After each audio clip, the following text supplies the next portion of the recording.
লিল্লাহে তাকবীর। আল কোরআনের আলো, আল কোরআনের আলো, নারায়ে তাকবীর। আসবে বিজয়, রক্ত আর জীবনের বিনিময়।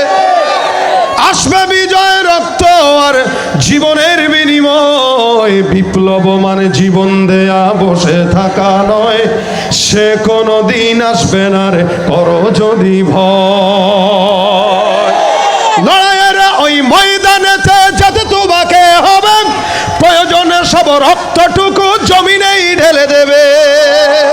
লড়াইয়ের ওই ময়দানেতে যাতে তোমাকে হবে, প্রয়োজনে সব রক্তটুকু জমিনেই ঢেলে দেবে। তবুও তোমায় লড়তেই হবে, মানবে না পরাজয়। তবুও তোমায় লড়তেই হবে, মানবে না পরাজয়। বিপ্লব মানে জীবন দেয়া, সে কোনো দিন আসবে না রে, করো যদি ভয়। বিপ্লব মানে জীবন দেয়া, বসে থাকা নয়। সে কোনো দিন আসবে না রে, করো যদি ভয়। ভয় করব কাকে? আল্লাহ আমাদের ইমানে কুওয়াত বাড়ায় দেখ। যতক্ষণ থাকবেন এই আওয়াজ দিয়ে থাকবেন, তাহলে ওয়াজ হবে, ফাঁকে দু একটা গজলও হবে নাকি? সাকিব তো গেয়েই দিছে, আমার আর গাওয়া দরকার নাই নাকি? অনেক শুনছেন, এসার পরেও শুনছেন, আমার আগেও দুইটা শুনছেন। আমি না গাইলেও কাজা আদায় হয়ে গেছে, আলহামদুলিল্লাহ। তবে যদি শুনতে চান, ওই যে আমি বললাম, আমারে পিক আপ দিবেন আপনারা, আমি সামনে আগাবো, আপনারা চুপ থাকবেন, আমি আমার মতো কথা বলে চলে যাব। এখন ফিকির আপনাদের, আপনারা কি চুপ থাকবেন কি কথা বলবেন, সম্পূর্ণ আপনাদের উপরে দিয়ে দিলাম। বাস যেগুলো বুঝছে এগুলো বলছে, আর যেগুলো বুঝেন এগুলো হাসে। হ্যাঁ হাসেন, বেশি বেশি হাসেন। যারা পিছনে দাঁড়ায় আছেন এরা একটু বসেন, সবাই বসেন। আমাদের নাম, আমরা ইমানদার মুসলমান। কি আমরা? ইমানদার মুসলমান। আল্লাহ পাক আমাদের জন্য জান্নাত রেখেছেন। জান্নাতে আমাদের প্রত্যেকের যাওয়ার স্বাদ। আপনাদের আছে কিনা জানি না, আমার প্রবল ইচ্ছা আছে, কিন্তু আমার গুনাহ আপনাদের চেয়ে অনেক বেশি। বাকি আল্লাহর কাছে আমি আশা রাখি যে আমার আল্লাহ পাক আমাকে হয়তো মাফ করে জান্নাত দিবেন ইনশাআল্লাহ। কারণ আল্লাহর কাছে আশা করতে হয়। আল্লাহ বলেছেন, আনা ইনদা জন্নি আবদি বি। বান্দা আমার উপরে যতটুকু ধারণা রাখবে আমি ততটুকুই দিব। না সুবহানাল্লাহ, কালকে কাজা আদায় করেন। এই যে বললাম, আপনারা বুঝেন না কোন জায়গায় কি বলতে হবে। সুবহানাল্লাহ, আবার বলেন, বলেন এটা কি সওয়াব হলো না গুনাহ হলো? একবার বলছেন সুবহানাল্লাহ, তো আল্লাহর রাসূল বলেন, ইন্না ফিল জান্নাতি লাশাজারা। আল্লাহ পাক জান্নাতে গাছ লাগায় দিবেন। এখন যারা বলেছেন তাদের জান্নাতে আরেকটা গাছ লেগে গেছে। এখন বলছেন তো জান্নাতে আরেকটা লেগে গেছে। আল্লাহর কসম করে বলছি, যদি চোখ দিয়া দেখার সুযোগ থাকতো আর দেখতাম, 24 ঘন্টা সুবহানাল্লাহ বলতাম আর জান্নাতের গাছগুলো দেখতাম। কত বড় গাছ! নবী সাল্লাল্লাহু আলাইহি সাল্লাম বলেন, কেউ সুবহানাল্লাহর আওয়াজ দিলে যেই গাছ হয়, আল্লাহ পাক ওই গাছকে এত বড় করেন যে গাছের গোড়া, আগা নয় গোড়া, গোড়াটা এত বড় হয়। একটা দ্রুতগামী ঘোড়া 500 বছর যদি মিনিমাম কমাস কম দৌড়ায়, ওই গাছের গোড়া শেষ করতে পারে না। এখন আপনারা কি জানেন ঘোড়ার দৌড় কত দূর, কতটুকু হইতে পারে? এটা কন না আমারে বহুত। কত কিলোমিটার বলেন না? ঘন্টায় কত কিলোমিটার যেতে পারবে? আপনারা তো এই এলাকায় ঘোড়া পালেন, পালেন না? অনেক আছে আপনাদের এই এলাকায় ঘোড়া, আমি জানি। আপনারা বলেন তো, আপনাদের ঘোড়া ঘন্টায় কয় কিলো যেতে পারবে বলেন? 40। আমি একটু বাড়াই দিলাম, 80। ঠিক আছে না? আচ্ছা, এবার আমি বলি, আমি একবার মক্কা থেকে মদিনা পর্যন্ত যাচ্ছিলাম বাসে, কত 2-3 বছর আগে একবার। তো বাস তো চলতেছিল আমাদের 120 গতিতে। আপনারা জানেন সৌদির গাড়িগুলো, বাহিরের দেশের গাড়িগুলো চলে 120 কিলো ঘন্টায়, 120 কিলোমিটার গতিতে। তার মানে সে ঘন্টায় মোটামুটি 1 ঘন্টা 60 মিনিটে সে 100 কিলো যেতে পারে। 20 মাইনাস যদি করি 100 কিলো যেতে পারে। তা আমাদের এই গাড়িটা 120 কিলোমিটার গতিতে চলতেছে। হুট করে টাকায় দেখলাম আমাদের ডান পাশে একটা সাওয়ারি বিশাল বড় তাগড়া একটা ঘোড়াকে হাঁকায় নিয়ে যাচ্ছে। মানে সেকেন্ডের পলকে আমাদের গাড়িকে পাস করে সে সামনে চলে গেল। আর আমাদের গাড়ি চলতেছে 120-এ, ও যদি সেকেন্ডটা আমাদেরকে পাস করে তাহলে সে মিনিমাম চলতেছে 180 বা 200-তে। আমার 5 সেকেন্ড দেরি হইল না, সামনে তাকায় দেখলাম সে খালি ধোয়া উঠতেছে, ঘোড়া আর দেখা যায় না। তাহলে আপনাদের এই মুক্তাগাছার ঘোড়া ঘন্টা 80 চললেও আরবের ঘোড়া ঘন্টায় 300 চলে। আর নবী যেই জামানায় বলছে ওই জামানার ঘোড়া না হলে কত চলছে না আল্লাহ জানে। কোনো ইঞ্জিন আছে? আল্লাহু আকবার। রাসূল বলেন এমন একটা দ্রুতগামী ঘোড়া যদি লাগাতার 500 বছর দৌড়ায়, ওই জান্নাতে সুবহানাল্লাহর বিপরীতে যেই গাছ লাগে ওই গাছের গোড়া শেষ হয় না।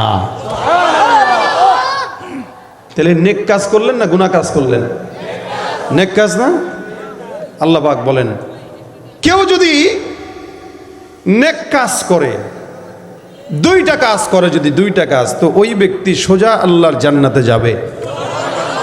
ভাই জান্নাতে যাওয়ার হাজারো রাস্তা আছে, আমি অন্য রাস্তার কথা বলতেছি না, আমি এখানে যে 2টা রাস্তা ওইটার কথা বলতেছি। জান্নাতে যাওয়ার পথ যদি থাকতো একটা, তাহলে জান্নাতে যাওয়া কষ্ট হয়ে যেত। এই জন্য আল্লাহ পাক হাজারো রাস্তা ঢেলে দিয়েছেন, যার যেটা মন চায় ওই রাস্তা দিয়ে যাক। আপনাদের এই মুক্তাগাছায় অনেক রাস্তা দিয়ে আসার সুযোগ আছে, কিন্তু যে চালাক সে আসান তরিকার রাস্তা খুঁজবে। আল্লাহ পাক রব্বুল আলামিন বলেন যে ঈমানদার হবে, 1 নম্বরে ঈমানদার হবে, নেক ঈমানদার হবে, মুমিন হবে।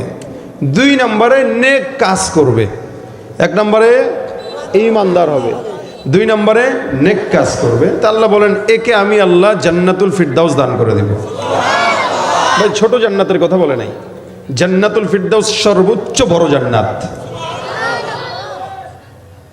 এখন মানুষের ভিতরে অনেক মানুষ আছে, সবার জন্য আল্লাহ বলতেছেন যারা ঈমানদার আর যারা সৎকর্ম করে। ঈমানদার তুই যে আগে বললাম ঘুষখোরও নিজেকে ঈমানদার মনে করে, এই জন্য আল্লাহ পাক সবাইরে ঈমানদার বলে নাই। কিছু কিছু মানুষ আছে এরা ঈমানদার তো দূরের কথা, গরু ছাগলের চাইতেও খারাপ, হায়াওয়ান জানোয়ারের চাইতেও খারাপ।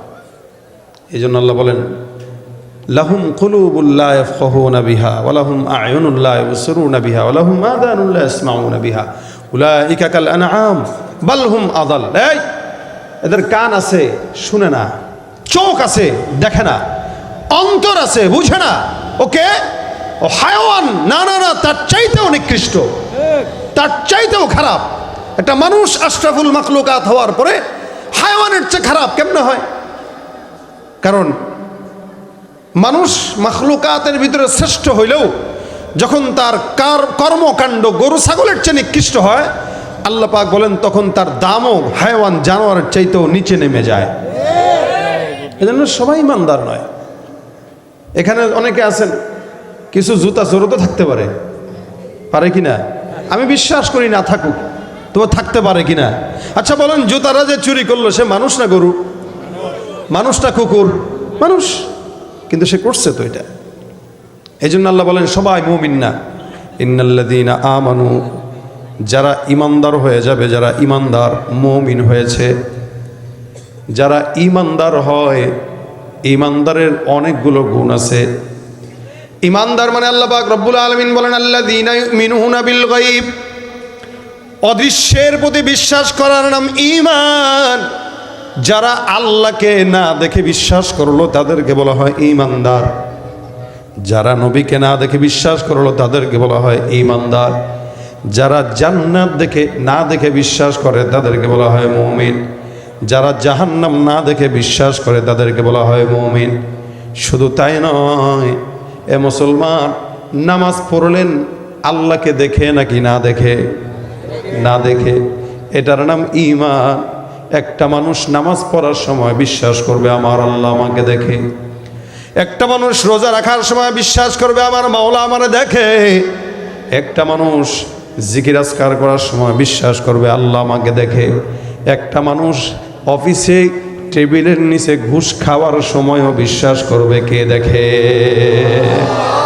নামাজের সময় বিশ্বাস করে আল্লাহ দেখে, কিন্তু হারাম যখন খায় তখন কয় না কেউ দেখে না। এই কারণে তো ঘুষখোর বাড়তেছে না কোন দেশ? টেবিলের নিচ দেওয়া ঘুষ খায়, সুদের টাকা দেওয়া বিল্ডিং বানায়, দিন দুপুরে চাঁদাবাজি, সন্ত্রাসী, ধর্ষণ, খুন করে। ওই সময় মনে করে আল্লাহ দেখে না, কিন্তু ওই সময় আল্লাহ দেখে কি দেখে না বলেন তো? হারাম খাওয়ার সময় আল্লাহ দেখে, হালাল খাওয়ার সময় আল্লাহ দেখে, জেনা ব্যভিচার করার সময় আল্লাহ দেখে, জিকির করার সময় আল্লাহ দেখে। আপনি খালি মসজিদে গেলে বিশ্বাস করলেন আল্লাহ দেখে, কিন্তু অন্য অন্য সমস্ত গুনাহ করার ক্ষেত্রে আপনি এটা মনে করেন না যে আল্লাহ দেখে। তার মানে বোঝা গেল কিছু সময় আল্লাহকে বিশ্বাস করেন আর কিছু সময় আল্লাহরে বিশ্বাস করতে পারেন না। এটার নাম কি? ইমানদার না ভণ্ড? কথা বলেন কি? ভাইরা আমার খুব বুঝবেন, আল্লাহ পাক রব্বুল আলামিন বলেন আল্লাযীনা ইউমিনুনা বিল গায়ব, যারা অদৃশ্যের প্রতি বিশ্বাস করে। নামাজ পড়ার সময় বিশ্বাস করবে আল্লাহ এক, রোজা রাখার সময় বিশ্বাস করবে, গুনাহ করার সময় বিশ্বাস করবে আল্লাহ পাক রব্বুল আলামিন। এই কারণে ইমানদারকে মুমিন বলেছেন। মুমিন এত সহজ নয়। অন্যান্য নবীদের উম্মতদেরকে আল্লাহ পাক রব্বুল আলামিন ইমানদার নাম বলেন নাই। এক এক নবীর উম্মতকে আল্লাহ পাক এক এক নাম দিয়ে ডেকেছেন। কিন্তু আমার আল্লাহ আপনাকে আমাকে আখিরি নবী পয়গম্বর মুহাম্মদুর রাসূলুল্লাহ সাল্লাল্লাহু আলাইহি ওয়াসাল্লামের উম্মতের বরকতে আল্লাহ পাক আপনার আমার নামটাকে রেখেছেন ঈমানদার মুমিন বলে। মুমিন বলে আল্লাহ পাক রব্বুল আলামিন আমাদের নাম দিয়েছেন। ঈমানদার এই জন্য সাধারণ কোনো বিষয় নয়। ঈমানদারকে তিনটা জিনিসের শর্তে ঈমানদার বলা হয়। এক নম্বর, ঈমানদারের গুণ যেটা থাকবে তাসদীক বিল জিনান, অন্তর দিয়ে বিশ্বাস করবে আল্লাহ কয়জন? একজন। অন্তর দিয়ে বিশ্বাস করবে আল্লাহ এক। এই মুসলমান আল্লাহকে বিশ্বাস করে কিন্তু আল্লাহকে মানে না। নেতার যেমনে গোলামি করে আল্লাহর গোলামি যদি বান্দা করতো সব খাঁটি মুমিন হয়ে যেত। নেতার গোলামি এমন ভাবে করে বাপরে বাপ, কথা মুখ থেকে মাটিতে পড়তে দেয় না, নগদে মেনে ফেলে। আর আল্লাহ যে 5 বার দৈনন্দিন ডাক দেয়, আল্লাহর ডাকে সপ্তাহে একবার সাড়া দেয় না। ইমানদার হয়েছে ইমানদার। ইমানদার দাবি করে নামাজ নাই, রোজা নাই, হজ নাই, যাকাত নাই। আমাদের দেশে ফজরের নামাজের সময় মসজিদে নজর দিলে মনে হয় না এদেশে কোনো ইমানদার আছে। কারণ ফজরের নামাজে লোকের সংখ্যা মাত্র 5 জন। ফজরের নামাজ দেখলে মনে হয় এদেশে কোনো ইমানদার নাই, সব হলো নাস্তিক। আর জুমার নামাজে মুসল্লির দিকে তাকাইলে মনে হয় এদেশে কোনো নাস্তিক নাই, সব হলো ইমানদার। জুমার নামাজের জন্য যায়, ওই যে কি বলে ঈদুল আজহা, ঈদুল ফিতরের নামাজের জন্য যায়, 5 ওয়াক্ত নামাজ পড়ে না। একবার বক্তব্য একটা শুনছিলেন, আপনারা মনে আছে কিনা জানি না, একজন বলতেছিল ঈদুল আজহার জানাজার নামাজ। আপনারা কি জানাজার নামাজ পড়ছেন ঈদুল আজহার? সে কি বড় ইমানদার হইলে ঈদুল আজহারে জবাই কইরা একদম মাইরা জানাজা দেয়া দাফন দিয়া দিছে, সারা জিন্দেগি দেওয়ার পড়ার দরকার নাই। ইমানদার। তুমি রমজান এলে রাখো না রোজা, দিনকে করো আঘাত, পয়সা করির নেই তো অভাব, দাও না তো যাকাত। ইমানদারির বড়াই করো নেই তোমার ইমান, তুমি ইমানদারির বড়াই করো নেই তোমার ইমান। তুমি কেমন মুসলমান, তুমি কেমন মুসলমান, ঠিক কিনা? ইমানদার যদি হয় তাহলে ঈদুল আজহার জানাজার নামাজ কয়? হ্যাঁ বলে। 80 রাকাত তাহাজ্জুদ পড়ে কিন্তু মানুষের টাকাও চুরি করে। ইমানদার দাবি করে অন্যায় করে, ইমানদার দাবি করে ঘুষ খায়, ইমানদার দাবি করে সুদের টাকা নেয়, ইমানদার দাবি করে। এই কারণে আল্লাহ বলেন ইমানদার সাধারণ সব মানুষকে বলা যায় না, কিছু কিছু শর্ত থাকা লাগবে, যে শর্তের কারণে মানুষকে ইমানদার বলা চলে। ভাই কোনো কথা রাগ করবেন না তো? ইনশাআল্লাহ বলে ফেলবো মাঝখানে মাঝখানে, আমি জানি না কি বলবো, তবে আল্লাহ যদি কিছু বলা দেয় আর কি। কেউ আবার রাগ করেন না। মনে রাখবেন কোরআন আর সুন্নাহর কথা আপনার কাছে যদি খারাপ লাগে, আপনি আবু জাহেলের বংশধর কোনো না কোনোভাবে, যদি খারাপ লাগে আর কি। আলহামদুলিল্লাহ এখানে কারো খারাপ লাগার কথা না, কি বলেন ঠিক না? এখানে কারো খারাপ লাগার কথা না। আল্লাহ আমাদেরকে ইসলামের সহি বুঝ দান করুন, আমিন। 1 নম্বর তাসদীক বিল জিনান, অন্তর দিয়া বিশ্বাস করবে আল্লাহ কয়জন? অন্তর দিয়া বিশ্বাস করবে আল্লাহ এক। তাসদীক বিল জিনান, অন্তর দিয়া বিশ্বাস করবে আল্লাহ এক। অন্তর দিয়া বিশ্বাস করবে নবী আছে, অন্তর দিয়া বিশ্বাস করবে জান্নাত আছে, অন্তর দিয়া বিশ্বাস করবে জাহান্নাম আছে, অন্তর দিয়া বিশ্বাস করবে আল্লাহ সব সময় দেখে, চুরি করার সময় দেখে, গুনাহ করার সময় দেখে, মোবাইলে হোয়াটসঅ্যাপে কারো সঙ্গে খারাপ কথা বলার সময় দেখে, মেসেঞ্জারে কারো সঙ্গে চ্যাটিং করার সময় দেখে, কম্বলের নিচে কোন গুনাহ করবা সেই গুনাহও কি দেখে না? এটা হলো 1 নম্বর শর্ত, অন্তর দিয়া বিশ্বাস করা। 2 নম্বরে ইকরার বিল লিসান, জবান দিয়া স্বীকার করা। অন্তর দিয়া বিশ্বাস করার পর জবান দিয়া স্বীকার করবে লা ইলাহা ইল্লাল্লাহ মুহাম্মাদুর রাসূলুল্লাহ। এই যে স্বীকারোক্তিটা, এটা অনেক বড় বিষয়। অন্তর দিয়া আল্লাহকে মানলেন, বিশ্বাস করলেন, জবান দিয়া স্বীকার করলেন না, এটার নাম মহাব্বত না, এটার নাম ভণ্ডামি। ও ভাই, যারা বিয়ে করেছেন, বউ আছে না? কাদের কাদের বউ আছে একটু সামনে থেকে হাতটা দেখান তো একটু। বউ আছে কাদের কাদের? একটা বউ আছে কাদের কাদের? হাতটা দেখান। হ্যাঁ, হাত উঠাইছেন, একটা তাকবীর দিয়ে দেন আপনারা, লিল্লাহে তাকবীর। ও কাকা বিয়ে করেন, আপনি করেন নাই? দেন মিয়া, আল্লাহু আকবার। আচ্ছা, বউরে আপনারা কি মাঝে মাঝে আই লাভ ইউ বলেন? তো কেউ এটা কেমনে কয় আবার? মানে আই লাভ ইউ তো খারাপ শব্দ না, খারাপ কথা কয় না, খারাপ। আমরা তো আল্লাহরও বলতে পারি আই লাভ ইউ। আল্লাহকে ভালোবাসি শব্দ বাংলাতে বললে মাইন্ড করে না, ইংরেজিতে বললে কিরে এ কি কইল ভাই, ইংরেজিতে যা বাংলাতেও তো তা নাকি? আচ্ছা, আপনি বিবিকে মহব্বত করে তোমাকে ভালোবাসি শব্দটা না বললে বিবি মনে করবে আমার এই স্বামীর কোনো রস নাই, কষ নাই, কিচ্ছু নাই, কি ঘোড়ার ডিম বিয়ে করলাম, এই জিন্দিগিতে 50 বছর পার হয়ে গেল, একবারও ভালোবাসার কথা বললো না। এটাই তো মনে করবে নাকি? তা আপনি বউকে মহব্বত করলে কখনো গোলাপ দেওয়া লাগে, কখনো ভালোবাসি শব্দ বলা লাগে, তাইলেই না প্রকাশ পায় যে মহব্বত করেন। আপনি ইমানদার হইলেন কিন্তু ইকরার বিল লিসান করলেন না, অর্থাৎ জবান দিয়ে স্বীকার করলেন না, এটার নাম ইমানদারি। জবান এমন একটা জিনিস, স্বীকারোক্তির এমন একটা জিনিস, এক স্বীকারোক্তি দিয়েই কখনো কখনো হারাম জিনিস হালাল হয়, আবার একই একটা শব্দের মাধ্যমে কখনো 50 বছরের সম্পর্ক হারাম হয়ে যায়। জবানের স্বীকারণ অনেক দাম। সারা জিন্দিগি এই মেয়েরে কোনোদিন দেখে নাই, 25 বছর বয়স, বিয়ে দিবে মা বাবা, করতে না করতে একটা ধরে আনছে, খালি বলছে বলো কবুল, তো হয়ে গেছে বিয়ে। কি দিয়ে বলছে? কথা কয় না, কি দিয়ে বলছে? তোর পছন্দ হয়েছে নি, তুই কর, স্বীকার কর, স্বীকার কর, বল কবুল, হ্যাঁ স্বীকার করছি, কবিল তো গ্রহণ করছি। খালি একটা শব্দ বলছে, তো বিয়ে জায়েজ হয়ে গেছে। আবার ঝগড়া লাগলো, 50 বছরের সম্পর্ক, খালি বলে দিছে তালাক, তো হয়ে গেছে তালাক। তো বলেন তো জবানের স্বীকারোক্তির দাম আছে না? খালি জবান দিয়ে খালি একটা শব্দ বলছে, তো 17 বছরের ক্ষমতা চলে গেছে। কথা কয় না? ঘোড়ার ডিম বুঝেও না এগুলা, কি পাবলিক নিয়ে বসছেন না? কি বুঝেন না? এটাও বুঝেন না, বুঝলে বুঝেন, না বুঝলে ডুবেন। জবানের দাম আছে, স্বীকারোক্তির দাম আছে। এ কারণে ইমানদারের 2 নম্বর শর্ত ইকরার বিল লিসান, জবান দিয়ে বলতে হবে লা ইলাহা ইল্লাল্লাহ, স্বীকার করবেন। এ কারণে অনেক ইমানদার বলেছেন, অনেক মুফাসসিরিন ইকরাম বলেন, দৈনন্দিন 5 বার নবী সাল্লাল্লাহু আলাইহি ওয়াসাল্লাম বলেছেন জাদ্দিদু ঈমানাকুম, তোমরা তোমাদের ঈমানকে নবায়ন করো। নবায়ন কেমনে করবেন? 5 ওয়াক্ত আজানের পরে যদি কেউ আজানের জবাব দেয়, তো আল্লাহ পাক তার ঈমানকে নবায়ন করে দেয়।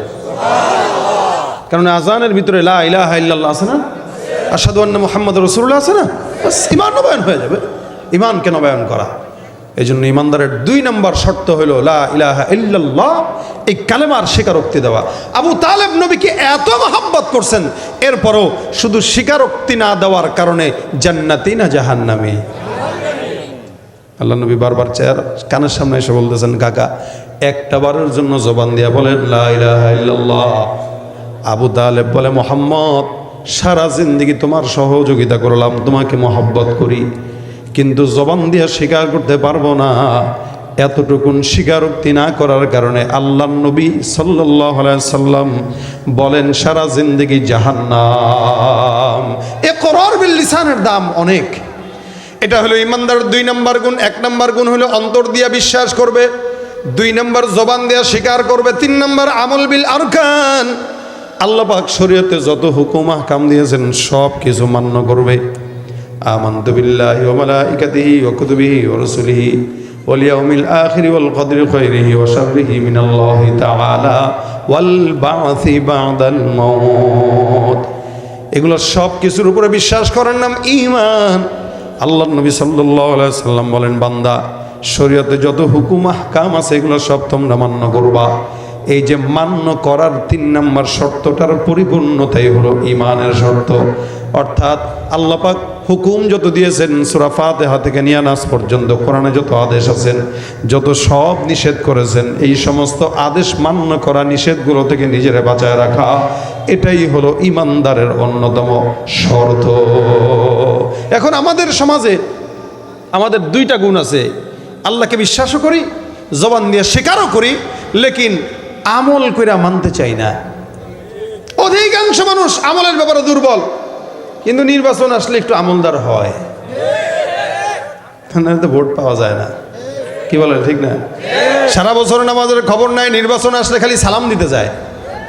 এই জন্য যারা শুধু নির্বাচন কেন্দ্রিক সালাম দেয় এদেরকে ভোট দিবেন না। না, রাগ করতেছেন আপনারা মনে হয় কথাটা। হুজুর আবার নির্বাচনে চলে গেল।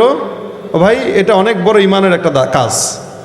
এই জন্য যে একদিনের জন্য অথবা কোনো স্বার্থের জন্য খালি নামাজ ধরবে, টুপি ধরবে, বুঝবেন ও সারা বছর নামাজ পড়ে নাই, নিজের স্বার্থের জন্য নামাজ পড়ছে, টুপি লাগাইছে, দাড়ি উঠাইছে, বুঝতে হবে এটা স্বার্থের নেশি, ধর্ম ব্যবসায়ী। কথা বলেন ঠিক কিনা? এজন্য এদের কাছে বিক্রি হওয়ার কোনো সুযোগ নাই। আমাদের দেশের মানুষ তো একটু বলদ সলদ, এদেরকে আবার কিনতে বেশি টাকা লাগে না, 100 টাকা দিলেই হয়। কয় টাকা দিলে হয়? বেশিও লাগে না, আরো কম লাগে, 1 কাপ চা দিলেই হয়। হয় কি? তাও চা চিনি ছাড়া, দে লাড়া চিনি ছাড়া, দে চিনি ছাড়া লাড়া দিয়ে দিয়েছে, নির্বাচনী চা খাও, ফুর্তি করো। আরে গাধা, তোমার দাম তো এত কম না। বলেন তো একটা ছাগলের দাম কত আছে আপনাদের এলাকায়? 10,000-এর নিচে ছাগল পাওয়া যায় কি খাওয়ার উপযুক্ত? তার মানে একটা ছাগলের দাম 10,000 টাকা। একটা গরু, এটার দাম আছে 50,000 টাকা। একটা দেশি মুরগিও কিনতে গেলে লাগে 1,000 টাকা। আর এই বলদের দাম 100 টাকা দিয়েই কিনা যায়। কথা কয় না? 1 কাপ চা দিয়েই পাওয়া যায়। সুতরাং যে আল্লাহ আমাদেরকে জান্নাতের বিনিময়ে কিনেছেন, ওই ইমানদার হয়ে 1 কাপ চা দিয়ে কারো কাছে বিক্রি হতে পারবো না। বিক্রি যদি হওয়া লাগে জান্নাত দাও, তারপরে চিন্তা করবো তোমার কাছে বিক্রি হবো কিনা। কেউ দিল না, সবাই নিল, আমরা যে কলুর বলদ, সারা বছর নেয় না খবর, নির্বাচনে খুব দরদ। কেউ দিল না, সবাই নিল, আমরা যে কলুর বলদ, সারা বছর নেয় না খবর, নির্বাচনে খুব দরদ।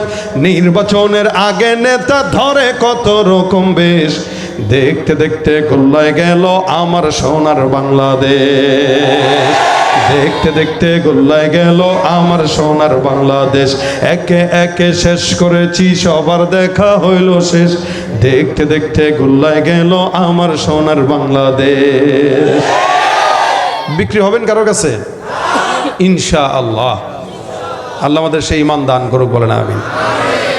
তাহলে ভাই ঈমানের শর্ত কয়টা বললাম? 3টা। 1 নম্বর, অন্তর দিয়ে বিশ্বাস করবেন। খালি বিশ্বাস নয়, স্বীকার করবেন। খালি স্বীকার নয়, আমল করবেন। তিনি যা বলেছেন তা মানবেন। মানবেন কতটুকু? যতটুকু শরীয়তে আছে ততটুকুই। কিছু মানবো, অয়াকফুরু বিবাদ, কিছু অস্বীকার করব, এটার নাম ইমানদার নয়, এটা হইল স্বার্থবাজ। ভাইরা আমার, আল্লাহ পাক রব্বুল আলামিন বলেন ইন্নাল্লাযীনা আমানু, যারা ইমানদার হয়ে গেছে, যারা ইমানদার হয় বা মুমিন, এখন এর বাকি কাজ যদি করে, কি করবে বলে? ওয়ামিলুস সালিহাত, নেক কাজ যদি একটু কেউ করে আর কি। এখন ইমানদার তো হইছেনি, অর্ধেক রাস্তা তো আগায়াই গেল, বাকি অর্ধেক রাস্তা একটু নেক কর্ম করলে আল্লাহ পাক রাখতেছেন কি? জান্নাতুল ফিরদাউস ওয়া আমিলুস সালিহাত। ইমানদারের গুণই থাকবে এটা, তা'মুরুনা বিল মা'রুফি ওয়া তানহাউনা আনিল মুনকার ওয়া তু'মিনুনা বিল্লাহ। যারা ভালো কাজের আদেশ দিবে, খারাপ কাজ থেকে মানুষকে বাঁচায় রাখবে, আল্লাহর প্রতি ইমানদার হবে, আল্লাহ পাক রব্বুল আলামিন এদেরকে জান্নাতুল ফিরদাউস দিবেন। এখন আসেন, ইমানদারের অবস্থা তো কিঞ্চিতভাবে বুঝলাম। নেক কর্মশীল কাদেরকে বলা হয়? একজন মানুষ নামাজ পড়ে, আপনি বললেন এই লোকটা অনেক নেক কাজ, অনেক নেককার। না, যে শুধু নামাজ পড়ে অনেককার নয়, যে শুধু রোজা রাখে, যাকাত দেয়, এ নেককার নয়। বুঝেন, নেককার এক জিনিস, ইমানদার আরেক জিনিস। ইমানদার যে কে? যে আল্লাহ পাকের সমস্ত ফরজিয়াতগুলো মানে, আল্লাহকে বিশ্বাস করে, যে 3টা গুণের কথা বললাম সে। কিন্তু নেককার আলাদা জিনিস। ফরজ নামাজ পড়লেন, এটা আপনার চাকরি, যেমন একটা লোককে আপনি বললেন ভাই এই লোকটা অনেক কর্মঠ, আমি বললাম কেন কর্মঠ? আপনি বললেন এই লোকটা সারাদিন 8টা থেকে নিয়ে 4টা পর্যন্ত চাকরি করে। আমি বললাম ভাই এটা তো তার চাকরি, এই চাকরি করার দ্বারা সে কর্মঠ কেমন হইল? কেন চাকরি করলে কর্মঠ নাম করে? না, এটা তো তার দায়িত্ব, ওটা পালন না করলে সে খাবে কি? এখন আমি আপনাকে দেখাইলাম কর্মঠ কে জানেন? বলে কে? যেই লোকটা 8টা থেকে 4টা পর্যন্ত কাজ করে, আবার 4টার দিকে বাসায় এসে একটা রিক্সা নিয়ে বের হয়ে যায়, রাত 12টা পর্যন্ত রিক্সা চালায়, আলাদা কামাই করে, সে হলো কর্মঠ। কেন? সে সারাটা দিন দুনিয়াতে একটু ভালো থাকার জন্য নিজের জিন্দিগিকে একদম বিসর্জন দিয়া 24 ঘন্টা কাজ করতেছে, সে কর্মঠ। আপনি দুনিয়াতে আল্লাহর যেই বিধান আছে, নামাজ, রোজা, হজ, যাকাত, এগুলো তো আপনি করলেনই, এটা আপনার দায়িত্ব, তাই আপনি করছেন। আপনার দায়িত্ব আপনি পালন করছেন, এই কারণে আপনি জান্নাত পাবেন। কিন্তু জান্নাতুল ফেরদাউস যদি পেতে চান, কর্মটা আরেকটু বাড়ায় দিয়া একটু আওয়াবিন যোগ করে দিবেন, চার্জ যোগ করে দিবেন, ইশরাক যোগ করে দিবেন, দান সদকা বাড়ায় দিবেন। ওই যে ফরজ ইবাদতের বাহিরে বাড়তি যে কাজ করবেন, ওইটা করার কারণে আপনাকে বলা হবে নেককার। এটা হলো নেক কাজ। আর নামাজ, রোজা, হজ, এগুলো ভাই নেকের কি আছে? এটা তো ইমানদার হইছে, আমার করাই লাগবে, এটা তো করাই লাগবে। এটা যার নাই সে তো মুমিনই হইতে পারে না। আগে তো সে মুমিন হবে, তারপরে না নেক কাজ করবে। আগে মুমিন হও, পরে নেক কাজ করো। এখন নেক কাজ কি? নেক কাজের জন্য কি সারা রাত তাহাজ্জুদ পড়তে হয়? নেক কাজের জন্য কি সারা রাত কোরআন পড়তে হয়, সারা দিন জিকির করতে হয়? না না না। আল্লাহ নবী সাল্লাল্লাহু আলাইহি সাল্লাম বলেন, পূর্ববর্তী আগের জামানার একজন বান্দার ঘটনা। আল্লাহর বান্দাটা সারা জিন্দেগি মাওলার কোনো গোলামি করে নাই, সারা জিন্দেগি গুনাহ করলো, আল্লাহকে ডাকে নাই, এমনভাবে নিজের হালতটা সারা জিন্দেগি মাওলাকে ডাকার মতো কোনো সুযোগ পায় নাই। হঠাৎ করে আল্লাহর বান্দা একদিন কোনো এক জায়গায় রাস্তা দিয়ে হেঁটে যায়, ওই আল্লাহর বান্দা তাকায় দেখে একটা কুকুর পানির পিপাসায় কাতরায়। নবী করিম সাল্লাল্লাহু আলাইহি সাল্লাম বলেন, এই আল্লাহর বান্দাটা পানির পিপাসায় কাতরানোর কারণে এই আল্লাহর বান্দাটা কুকুরকে দেখলো। যখন দেখলো মনে মনে ভাবলো, আল্লাহ, কুকুরটা পানির পিপাসায় কাতরায় মরণ প্রায় অবস্থা হয়ে গেছে, আমি তোমার সন্তুষ্টির জন্য কুকুরটাকে একটু পানি পান করাবো। আল্লাহর বান্দা ডানে তাকায়, বামে তাকায়, সামনে পিছনে তাকায়, কোনো জায়গায় পানির কোনো সন্ধান পাওয়া যায় না। কোথায় যাবে পানি, কোথায় তালাশ করবে? চতুর্দিকে তালাশ করার পর আল্লাহর বান্দা কোনো জায়গায় পানি পায় না। হঠাৎ করে তাকায় দেখে একটা কুয়া দূরে দেখা যায়। এই আল্লাহর বান্দাটা কুয়া তালাশ করতে করতে কুয়ার ভিতরে ঢুকলো, নিজের পায়ের মোজা খুলে তারপরে পানি উঠাইলো, নিজেও পান করলো, কুকুরের জন্য কিছু পানি উঠায় নিয়ে আসলো।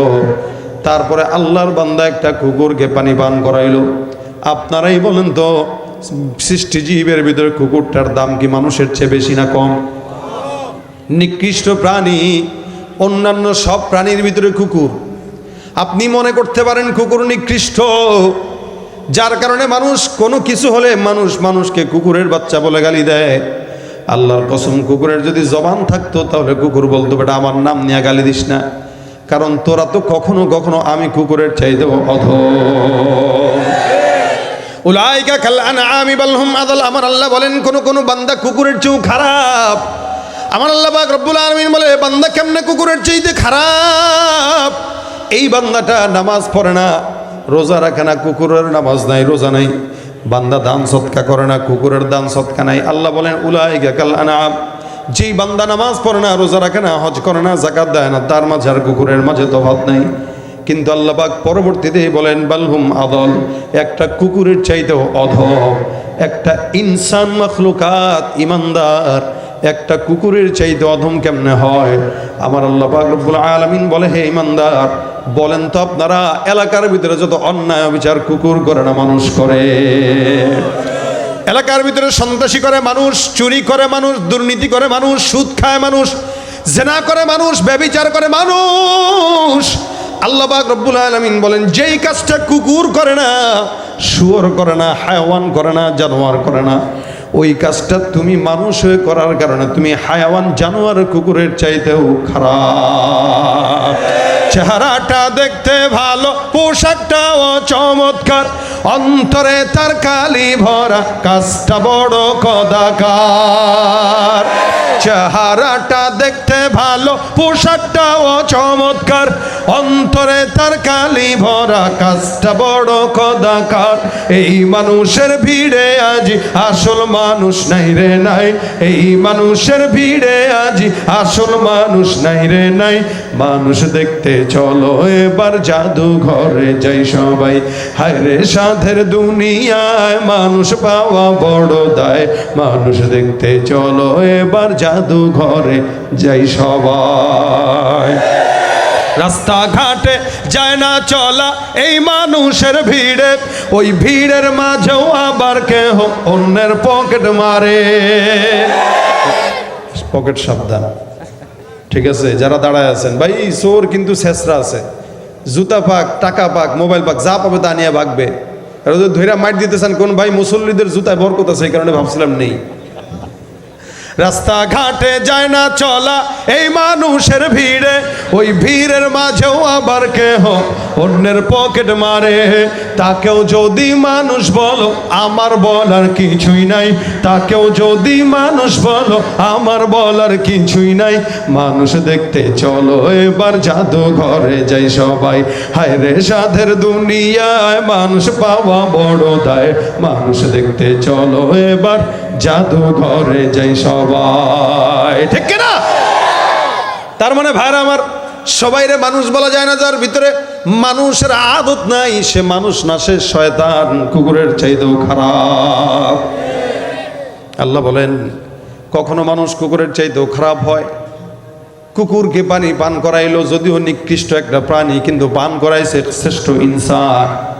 নবী সাল্লাল্লাহু আলাইহি ওয়াসাল্লাম বর্ণনা করেন, সাহাবা আজমাইনের দল, এই আল্লাহর বান্দাটা সারা জিন্দেগি যত গুনাহ করলো, একটা নিকৃষ্ট প্রাণী কুকুরকে পানি পান করায় জানতা আবার ফেরত দেওয়ার কারণে, এই কুকুরকে একটু প্রশান্তি আর শান্তি দেওয়ার কারণে আমার আল্লাহ সারা জিন্দেগির গুনাহ মাফ করে জান্নাতি বানায় দিছে। শুধু কুকুরকে পানি পান করাইছে, নেক কাজ এতটুকুই, আর কিচ্ছু নাই। তা এটা হলো নেক কাজ।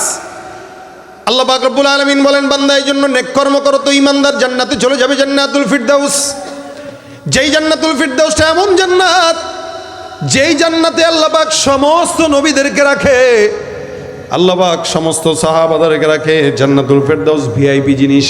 যেমন বাংলাদেশের সবচেয়ে ভিআইপি জায়গা হলো গুলশান, বনানী, এই সমস্ত জায়গা। এখানে এমপি মন্ত্রীরা থাকে। কিন্তু আপনারা বলেন তো, শুধু গুলশান বনানীতে কি শুধু বড় লোকরাই থাকে না কিছু গরিবরাও থাকে? আছে না? কারা থাকে? রিক্সাওয়ালা। কারা থাকে? কাজের বেড়া, কাজের বেডি। বড় লোকের একা একা থাকার কোনো স্বাচ্ছন্দ্যতা নাই। ধনীরা না থাকলে বড় লোকদের কোনো ভ্যালুও নাই। কি বলেন আপনারা? ধনীরা, গরিবরা না থাকলে ধনীদের কোনো ভ্যালু নাই। গরিবরা আছে তো ধনীদের ভ্যালু আছে। একটা গরিব মানুষ তার ঘরের বাবুর্চি, একটা গরিব তার দারোয়ান, দারোয়ান না থাকলে পাহারা তার নিজের দেওয়া লাগতো, নিজের দারোয়ান হওয়া লাগতো।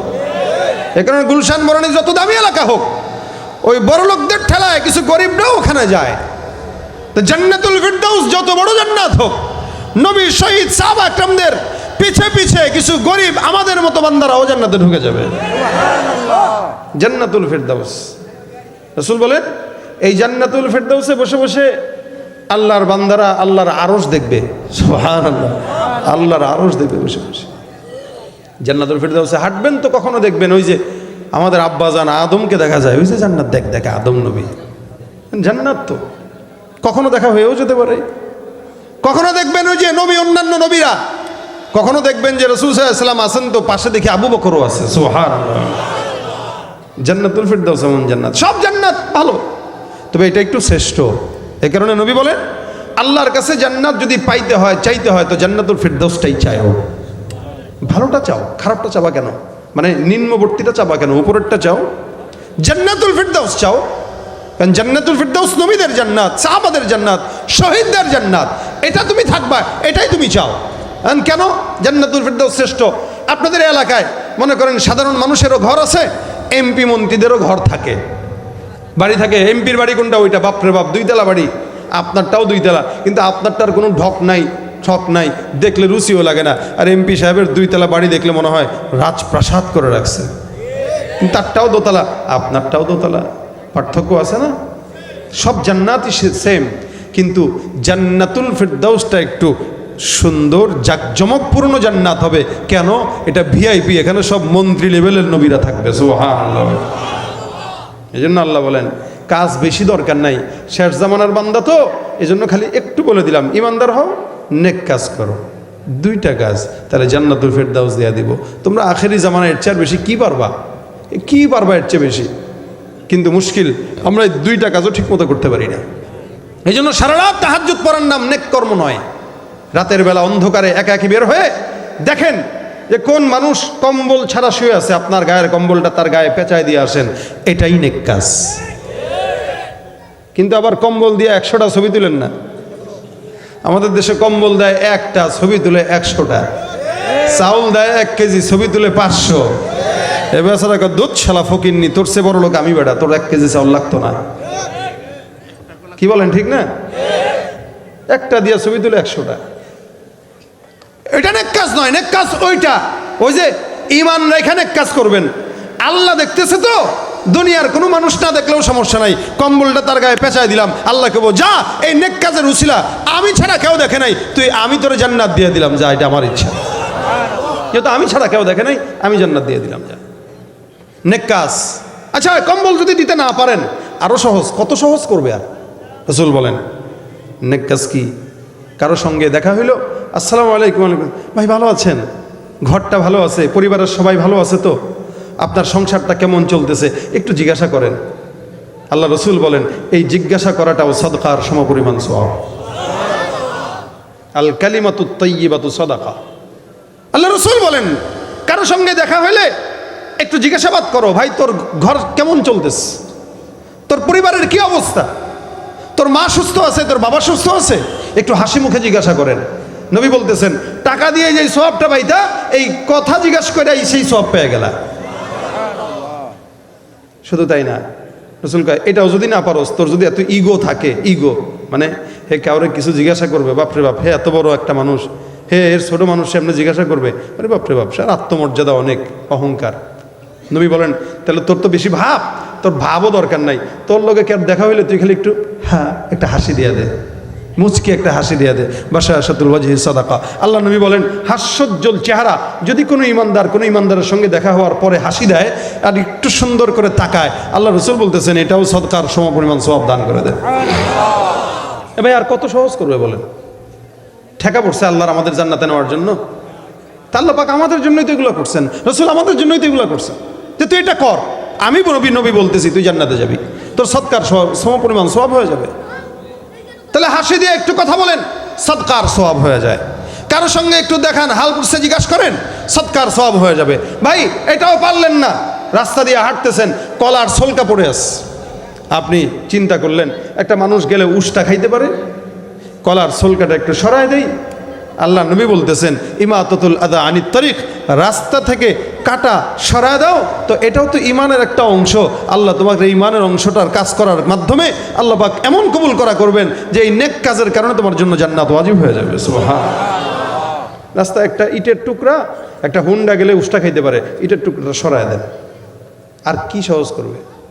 একটা মুরব্বী যাচ্ছে, একটা আলেম যাচ্ছে, হাতে বোঝা আছে, বোঝাটা সরায় দেন, বোঝাটা বলেন যে হযরত দেন, ব্যাগটা আমারে দেন, আমি একটু আগায় দিই। একটা মুরব্বী ব্যাগ নিয়ে, বাজারের ব্যাগ নিয়ে 2 হাতে যাচ্ছে, কাকা গো দেন, ব্যাগটা দেন, আগায় দেই। একটা মুরব্বী মহিলা যাচ্ছে, চাচি ব্যাগটা দেন, আগায় দেই। নবী এটা করতেন। রাসূল সাল্লাল্লাহু আলাইহি ওয়াসাল্লাম কোনো মানুষ মুরব্বী হলে সে যদি বোঝা নিয়ে যেত, তো আল্লাহ রাসূল বোঝাটা বহন করে আগায় দিতেন। আপনিও এটা করেন।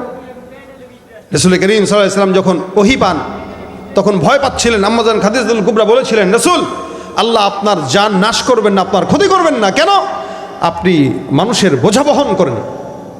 যে মানুষের বোঝা বহন করে, আল্লাহ তার বোঝা বহন করে, গুনাহের বোঝা বহন করে জান্নাত দিয়ে দেয়।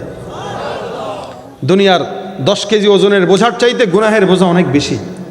তা আপনি 10 কেজি ওজনের বোঝা বহন করে যদি সারা জিন্দেগির গুনাহের বোঝার দায়িত্ব আল্লাহর দিয়ে দিতে পারেন, ভাই এই ধান্দাটা অনেক ভালো ধান্দা। কি বলেন, ঠিক না? মারাত্মক ভালো ধান্দা এটা। ধান্দাই থাকবে এটা, এলাকায় কোনো মুরব্বী থাকবে যাবে, ওর বোঝাটা আমি আগায় দিব। কেন? যে কোনো মতো আমার গুনাহের বোঝাটা নিয়ে আল্লাহর হাতে ধরায় দিতে পারি। আল্লাহর হাতে ধরায় দিলেই বাস জান্নাত সোজা। এর চেয়ে ভালো নেক কাজ আর কি হইতে পারে? এই জন্য আজকের এই মজমায় অনেক কথা শুনেছেন, হযরত আসবে নসিহা করবেন, উনি আরো গুরুত্বপূর্ণ কথা আপনাদেরকে দিলের ভিতরে ঢুকায় দিয়ে যাবেন ইনশাআল্লাহ। তবে আমার এই ভাঙা এই কিছু কথা, সহজ কিছু কথা, যে ইমানদার তো আলহামদুলিল্লাহ আমরা দাবি করলেও কতটুকু হইতে পারছি এটা আল্লাহ জানে আর আমরা জানি। খুব বেশি ইমানদার হইতে পারিনি, তবে দাবি করতে পারি, পছন্দ করি। তো এই পছন্দর ইমান তো আছেই, ফাঁকে যদি একটু নেক কর্ম বাড়ায় দিতে পারি। প্রতিদিন নিয়ত করবেন যে 10 জনকে সালাম দেব, নিজে আগে আগে সালাম দেব, এটা নেক কাজ। চেষ্টা করা, বাইরের মানুষকে দিতে লজ্জা বোধ করলে নিজের ঘরের সন্তানরে দেন, বিবিকে দেন, মা বাবাকে দেন, আপন বন্ধু বান্ধবদেরকে দেন, কয়েকজন আলেমকে দেন। 10 জনকে প্রতিদিন সালাম দিবেন মিনিমাম, নিজে আগে দিবেন। এরপরে প্রত্যেক দিন কমাস কম মানুষের 2-4টা হেল্প করবেন। একটা মাদ্রাসার ছাত্র দেখলেন, একটু 10 টাকা হাতে ধরায় দিয়ে, বাবা নাও সিঙ্গারা খাও। এগুলো নেক কাজ, ছোট ছোট কাজ। আপনার কাছে মনে হবে এটা কোনো কাজ, এটা কোনো কাজ, আল্লাহ কয় এটাই কাজ। তোর এই ছোট কাজে আমার পছন্দ হয়। প্রত্যেক দিন নিয়ত করবেন, 2 জনকে আপনি জিজ্ঞাসা করবেন, ভাই কেমন আছেন, কি অবস্থা, আপনার শরীর স্বাস্থ্য ভালো? প্রতিদিন নিয়ত করবেন রাস্তা থেকে 2টা কাঁটা সরায় দেওয়া। প্রতিদিন নিয়ত করবেন কারো সঙ্গে একটু হাসি মুখে কথা বলা। এই সমস্ত ছোট ছোট নেক কাজের মাধ্যমে ইনশাআল্লাহ আল্লাহ আমাদের জন্য জান্নাতুল ফিরদাউস বরাদ্দ করবেন ইনশাআল্লাহ। করতে রাজি আছেন তো? আজকে থেকে আমি নিয়ত করলাম যে ইনশাআল্লাহ প্রত্যেক দিন একটা করে নেক কাজ করব। মনে করেন আপনারাও করেন, আল্লাহ কবুল করো, বলেন আমিন। এই যে কষ্ট দিলাম একটু হাতটা উঠায়া, এটারও একটা কারণ আছে, কারণ এটাও একটা নেক কাজ। রাসূল বলেন, কেউ যদি নেক কাজের নিয়ত করে কিন্তু করতে পারে নাই, কাতাবাল্লাহু লাহু হাসানাতান কামিলা, আল্লাহ পাক এই নেক কাজের নিয়ত করছে, খালি করতে পারে নাই, লেকিন নিয়ত করছে, এই নিয়তের বরকতেও পরিপূর্ণ সওয়াব আমলনামায় লিখে দেন। এই কারণে আপনাদেরকে আমি একটু নিয়ত করায় দিলাম, হাতটা উঠায় দিলাম, যাতে করতে না পারলেও সওয়াবটা পেয়ে যান অন্তত। এটাও নেক কাজ, যে নিয়ত করলাম, নেক কাজ। নেক কাজের নিয়ত করেন। তবলিগে গেলে দেখবেন বলে, ভাই নিয়ত করেন, হাত উঠান, হাত উঠান, নাম লেখান, নাম লেখান, নাম লেখান। কেন? নাম লেখাইলেই ফায়দা, কারণ আল্লাহর কাছে নাম লেখা হয়ে গেছে। দুনিয়ার কাগজে লিখবেন, আসমানের ফেরেশতারা আসমানের আল্লাহর কাগজে লেখাই দিছে। যদি তবলিগে যেতে নাও পারেন তবু আমলনামায় সওয়াব লেখা হয়ে গেছে। এই জন্য মান হাম্মা বিহাসানাতিন, কেউ কোনো নেক কাজের নিয়ত করবে, সাথে সাথে আল্লাহ পাক নেক কাজের সওয়াব আমলনামায় লিখে দেন। কিন্তু গুনাহ এটা না, গুনাহ হলো গুনাহ করার পরেও আল্লাহ পাক বান্দাকে নির্দিষ্ট কিছু সময় দেয় তওবার জন্য, দেখে বান্দা আল্লাহর কাছে ক্ষমা চায় কিনা। যদি চায় তো আল্লাহ মাফ করে, আর না চাওয়ার পরে একটা গুনার জন্য একটা গুনাই লেখা হয়। আর নেক কাজের নিয়ত করার সাথে সাথেই নেকি লেখা হয়। আর যদি নেক কাজটা করেই না তো আল্লাহ একটা নেক কাজের উসিলা 10টা নেকি লিখে দেন, সওয়াব লিখে দেন। মান জাআ বিল হাসানা ফালাহু আশরু আমসালিহা। নেক কাজ করবেন একটা, সওয়াব হবে কয়টা? 10টা। হযরত আলী রাদিয়াল্লাহু তাআলা আনহু একবার কোনো একটা জায়গা থেকে একটা আনার নিয়ে যাইতেছিলেন, তার বিবিকে খাওয়াবে। তো প্রতিমধ্যে একটা ভিক্ষুক চাইছে যে আমার একটু কিছু দাও। তো উনি একটু ভেঙে দিছে, কয় ভেঙে দিছো, একটু পুরাটাই দাও আল্লাহর হস্তে। তো পুরা আনার দিয়ে দিছে। বাড়িতে গেছে, মা ফাতেমা বলতেছেন যে কি ব্যাপার? তোমার জন্য একটা আনার আনতে গেছিলাম, তো রাস্তায় একটা ভিক্ষুক চাইছে, তো ওরে পুরাটা দিয়ে দিছি। যাক আল্লাহ ভরসা, কোনো সমস্যা নাই। কিছুক্ষণ পরে এক সাহাবী আসলো ঝুড়িতে কয়েকটা আনার নিয়ে। তো যত আলী রাদিয়াল্লাহু তাআলা সেটা গুনতেছেন, গুনে গুনে দেখেন 9টা আনার আছে। উনি বলতেছে, ভাই এটা কে পাঠাইছে? কয় রসুল পাঠাইছেন। কয় 9টা তো আসার কথা না। কয় রসুল দিয়েছেন নাও। কয় না, 9টা আসার কথা না, যদি নবী পাঠায় থাকেন তাহলে এটা 10টা আসার কথা। কেন? আমি তো একটা দিছি, একটার পরিবর্তে তো আল্লাহর ওয়াদা 10টা, 9টা তো আসার কথা না। সুবহানাল্লাহ। তা কিছুক্ষণ পরে সে তার চাদরের ভিতর থেকে আরেকটা আনার বের করে দিয়ে বলতেছেন, আমিও একটু দেখলাম আপনি 10টাই চান না 9টাই চান। নবীও বলেছেন যাও এই 10টা দিয়ে আসো। হযরত আলী হয়তো একটার ত্যাগ করছে, তা আল্লাহ তার জন্য 10টা পাঠিয়ে দিয়েছে। সুবহানাল্লাহ। মান জাআ বিল হাসানা ফালাহু আশরু আমসালিহা। নেক কাজ এরকমই। এই জন্য এলাকায় নিয়ত করেন, নেক কর্ম করবেন ইনশাআল্লাহ। প্রতিনিয়ত প্রত্যেক দিন কমাস কম একটা করে নেক কাজ করে লিখে রাখবেন। লিখে রাখবেন। লিখে রাখলে কি হবে, কোনোদিন যদি কোনো বিপদে পড়েন, মুসিবতে পড়েন, ওই নেক কাজটাকে দেখে দেখে বলবেন, আল্লাহ অমুক দিনের অমুক নেক কাজ আমি করছিলাম, ওই নেক কাজের উসিলা আমার এই বিপদ দূর করে দাও।